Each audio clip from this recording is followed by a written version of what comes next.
J'ai rappelé avec détail les circonstances de l'arrivée de l'étranger à Alping afin que le lecteur puisse comprendre la curiosité qu'excita cet homme. Mais, sauf 2 incidents bizarres, son séjour, jusqu'à la fête du village, peut être très brièvement raconté. Il y eut bien quelques escarmouches avec Madame Hall à propos de questions domestiques, cependant, chaque fois, jusqu'à la dernière dispute en avril, dès qu'il voyait poindre les premiers symptômes de ladrerie, il lui imposait silence par l'expédit commode d'une forte indemnité. Hall n'aimait point son hôte, et, toutes les fois qu'il l'osait, il parlait de la nécessité de se débarrasser de lui, mais il dissimulait son antipathie avec soin et le plus possible, évitait l'inconnu. Prenez patience jusqu'à l'été, répétait sagement Madame Hall, jusqu'au moment où les artistes commencent à venir. Alors, nous verrons. Il est sans doute bien arrogant, mais, il n'y a pas à dire, une note ponctuellement payée est une note ponctuellement payée. L'étranger n'assistait pas aux offices, et ne faisait aucune différence entre le dimanche et les jours de la semaine. Il travaillait, d'après Madame Hall, très irrégulièrement. Quelquefois, il descendait de très bonne heure et il paraissait très affairé. D'autres jours, il se levait tard, il arpentait sa chambre, il s'agitait bruyamment des heures entières, il fumait, il dormait dans son fauteuil auprès du feu. De communication avec le monde, hors du village, il n'en avait aucune. Son humeur demeurait très inégale, le plus souvent, ses manières étaient d'une irritabilité presque insupportable, souvent, des objets furent brisés, déchirés, écrasés, broyés dans des accès de violence. Son habitude de se parler tout bas à lui-même allait augmentant, mais, quoique Madame Hall l'écoutât avec soin, elle ne pouvait trouver ni queue ni tête au discours qu'elle entendait. Le voyageur paraissait rarement le jour, mais, au crépuscule, il partait, bien enveloppé, la figure encapuchonnée, que le temps fût froid ou chaud, et il choisissait les chemins les plus solitaires et les plus ombragés ou les plus encaissés. Ses gros yeux, dans son visage de spectre, sous le bord du chapeau, émergeaient soudain de l'obscurité, apparition désagréable pour les habitants qui rentraient au logis. Teddy Enfray, sortant vivement, un soir, à 9h30, de l'habit rouge, fut honteusement effrayé par la tête de mort du voyageur, il se promenait le chapeau à la main, qu'une porte ouverte à l'improviste mit en pleine lumière. Tous les enfants qui le voyaient à la chute du jour rêvaient de fantômes, on ne savait pas s'ils craignaient les gamins plus qu'ils n'en étaient craints, ou inversement, mais ce qui est sûr, c'est qu'il y avait de part et d'autre antipathie profonde. Il était inévitable que, dans un village comme Alping, un personnage d'allure si originale et de mœurs si singulières fût souvent le sujet des conversations. Sur l'emploi de son temps, l'opinion était très divisée. Madame Hall était, sur ce point, très susceptible. À toutes les questions, elle répondait que c'était un faiseur d'expérience, et elle appuyait à peine sur les syllabes, en personne qui craint de se compromettre. Lui demandait-on ce qu'était un faiseur d'expérience? Elle répliquait, avec un petit ton de supériorité, que les gens instruits savent cela, et elle ajoutait alors que il découvrait des choses. Son client, affirmait-elle, avait eu un accident qui, pour un temps, lui avait décoloré le visage et les mains, il tenait à ce que l'on ne le remarquât point.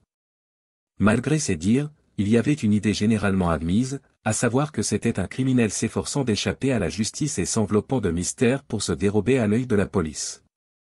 Cette idée avait germé dans la cervelle de Monsieur Teddy Enfray. Pourtant, à la connaissance du public, aucun crime important n'avait été commis vers le milieu ou la fin de février. Perfectionné par l'imagination de Monsieur Gould, le maître d'école adjoint, cette croyance prit une autre forme. L'étranger était un anarchiste déguisé qui préparait des matières explosives, et M. Gould résolut d'arriver, autant que ses loisirs le lui permettaient, à le démasquer.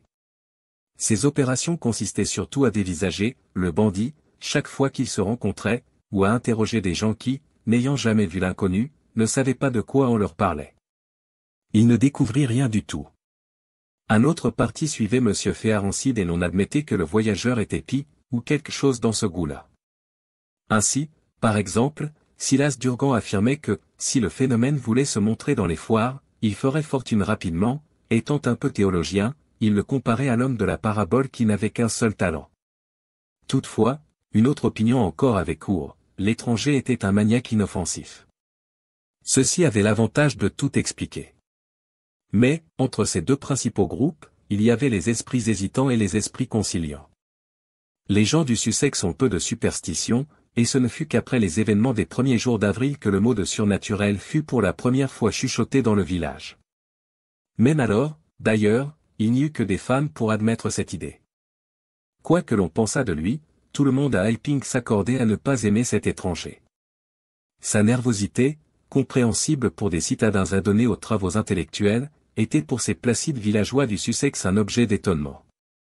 Ses gesticulations furieuses, qu'il surprenait de temps en temps, sa démarche précipitée, quand la nuit bien tombée l'invitait aux promenades tranquilles, sa manière de repousser toutes les avances de la curiosité, son goût pour l'ombre, qui le conduisait à fermer ses portes, à baisser ses stores, à éteindre ses bougies et ses lampes, qui donc ne se fût préoccupé de pareilles allures? On s'écartait un peu quand il descendait le village, et, quand il était passé, les gamins moqueurs relevaient le col de leurs vêtements, rabattaient les bords de leurs chapeaux, emboîtaient le pas derrière lui, singeant sa démarche mystérieuse.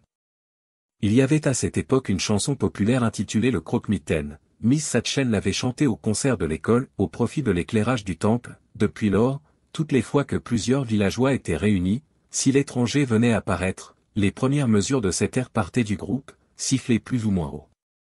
Aussi, le soir, les enfants criaient-ils sur son chemin, « Croque-Mitaine !»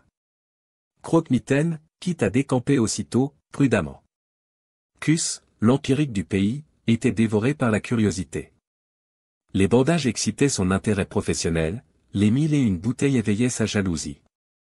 Pendant tout avril et tout mai, il souhaitait une occasion de parler à l'étranger, enfin, aux environs de la Pentecôte, n'y tenant plus, il imagina comme prétexte une liste de souscriptions en faveur d'une infirmière communale. Il découvrit alors avec étonnement que M. Hall ignorait le nom de son hôte. Il a donné un nom, affirmation tout à fait gratuite, mais je ne l'ai pas bien saisi, déclara Madame Hall, tant il lui semblait bête de ne pas être mieux renseigné. Cus frappa à la porte du salon et entra. Un juron parfaitement net lui répondit de l'intérieur. « Excusez mon importunité, dit Cus. » Puis la porte se referma, empêchant Madame Hall de saisir la suite de la conversation. 10 minutes durant, elle perçut le murmure des voix, puis un cri de surprise, un remuement de pieds, la chute d'une chaise, un éclat de rire, des pas rapides, et Cus reparut la face blême, regardant par-dessus son épaule. Il laissait la porte ouverte et, sans y faire attention, il passa en courant dans la grande salle et descendit les marches, elle entendit le bruit de sa course précipitée. Il tenait son chapeau à la main. Elle restait debout derrière son comptoir, les yeux tournés vers le salon. L'étranger sourit tranquillement, puis ses pas traversèrent la pièce, mais elle ne put voir sa figure de l'endroit où elle était. La porte du salon battit violemment et la scène redevint silencieuse. Cus alla tout droit jusque chez Bunting, le pasteur. « Suis-je fou » cria-t-il brusquement, en pénétrant dans le petit cabinet de travail. « Ai-je l'air d'un fou ? Qu'est-il donc arrivé » interrogea le pasteur, en posant une ammonite sur les feuilles volantes de son prochain sermon. Cet individu de l'auberge. « Eh bien ?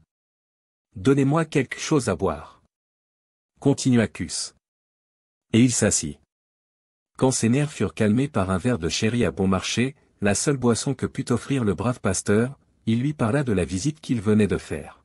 « J'entrai, dit-il haletant, et je lui demandai son obole pour l'infirmière que nous voulons avoir. » Il avait fourré ses mains dans ses poches, il se laissa tomber lourdement sur sa chaise, il eut mal air. J'avais appris, ajoutai-je, qu'il s'intéressait aux choses de la science. Il fit, oui, et il renifla de nouveau. Il continua, d'ailleurs de renifler tout le temps, évidemment, il venait d'attraper un rhume infernal. Ce n'était pas étonnant, vêtu comme il l'était. Je débitais mon histoire d'infirmière, en même temps que j'observais, partout des bouteilles, des produits chimiques, une balance, des éprouvettes, dans l'air, une odeur de prime vert. Consentait-il à souscrire? Il répondit qu'il verrait. Alors, de but en blanc, je lui demandai s'il faisait des recherches. Il me dit que oui. Longues, ces recherches? Le voilà qui se fâche, des recherches diablement longues, clame-t-il comme s'il faisait explosion. Oh, m'écriai-je. Voilà l'origine de la scène. Mon homme était à bout de patience, ma question le fit éclater. On lui avait donné une formule extrêmement précieuse. Pourquoi faire? Il ne voulait pas le dire. Était-ce une ordonnance? Que le diable vous emporte. Mêlez-vous de vos affaires. Je m'excuse. Il prend un air digne, tous, reniflés se calment. Il va lire sa formule, 5 éléments. Il la pose sur la table, il tourne la tête. Un courant d'air venu de la fenêtre soulève le papier. Un souffle, un bruissement, travailler dans une chambre avec une cheminée allumée, dit-il. Je vois une lueur, et voilà l'ordonnance qui prend feu et qui s'envole. Lui de se précipiter, au moment précis où elle passait dans le tuyau. Alors, dans son émotion, voilà son bras qui sort. Hein, fit Bunting. Pas de main. Rien qu'une manche vide, Seigneur. Je pensais, c'est une difformité. Il a, je suppose, un bras artificiel, et il l'aura perdu. Il y avait là, évidemment, quelque chose de singulier. Pourquoi diable cette manche reste-t-elle en l'air, s'il n'y a rien dedans? Et il n'y avait rien dedans, vous dis-je. Rien, rien, du haut en bas. Mon regard plongeait jusqu'à l'épaule, et un peu de jour passait par une déchirure du vêtement. Bon Dieu, m'écriai-je. Alors il s'arrêta. De ses gros yeux blancs à fleur de tête, il jeta un regard sur moi, puis sur sa manche. Ensuite? C'est tout? Il ne dit pas un mot. Ses yeux brillèrent et, rapidement, il enfonça la manche dans sa poche. Je disais donc, reprit-il, que ma formule brûlait, n'est-ce pas? Il poussa un grognement d'interrogation. Mais comment diable, demandai-je, pouvez-vous remuer une manche vide? Une manche vide? Oui, une manche vide. C'est donc une manche vide? Vous avez vu que c'était une manche vide? À l'instant même, il se leva. Je me levai aussi. En 3 pas, il fut auprès de moi. Il renifla méchamment. Je ne bronchai point. Pourtant, je veux être pendu si cette grosse boule, avec ses bandeaux et ses œillères, marchant sur vous tranquillement, n'avait pas de quoi faire perdre contenance à n'importe qui. Vous avez dit, je crois, continua-t-il, que c'était une manche vide. Oui, je l'ai dit. Moi, je recule épouvanté devant cet énergumène, la figure découverte, sans lunettes, me dévisageant. Tout doucement, il retire sa manche de sa poche et tend son bras vers moi, comme pour me le montrer de nouveau. Il fait cela très, très lentement. Je regardais. Cela dure un siècle. Eh bien, répétai-je, faisant effort pour parler, il n'y a rien dedans. Il fallait bien dire quelque chose. Je commençais à avoir peur. Je pouvais voir jusqu'au fond de sa manche, il l'avançait vers moi, lentement, lentement, comme ceci, jusqu'à 6 pouces de mon nez. C'est une chose étrange, allez, de voir une manche vide se tendre ainsi vers vous. Alors? Quelque chose, comme un index et un pouce, me pinça le nez. Bunting se prit à rire. Il n'y avait rien dedans. S'écria Cus, et sa voix s'éleva en un cri perçant sur ce « dedans ». C'est facile de rire. Mais je vous l'assure, j'étais si affolé que je frappai violemment cette manche, je me retournai, je m'enfuis de la chambre, je le plantai là. Cus s'arrêta. Il n'y avait pas à se méprendre sur la sincérité de sa terreur. Il tournait sur lui-même, dans un état de grande faiblesse. Il but un second verre du mauvais sherry de l'excellent ministre. Quand je frappai la manche, ce fut tout à fait comme si je touchais un bras. Et il n'y avait pourtant pas de bras. Pas l'ombre de bras. Bunting réfléchit. Il regardait Cus avec inquiétude. C'est une histoire bien curieuse. Il avait pris un air très prudent et très grave. En vérité, répéta M. Bunting avec l'emphase d'un juge, c'est une histoire bien curieuse.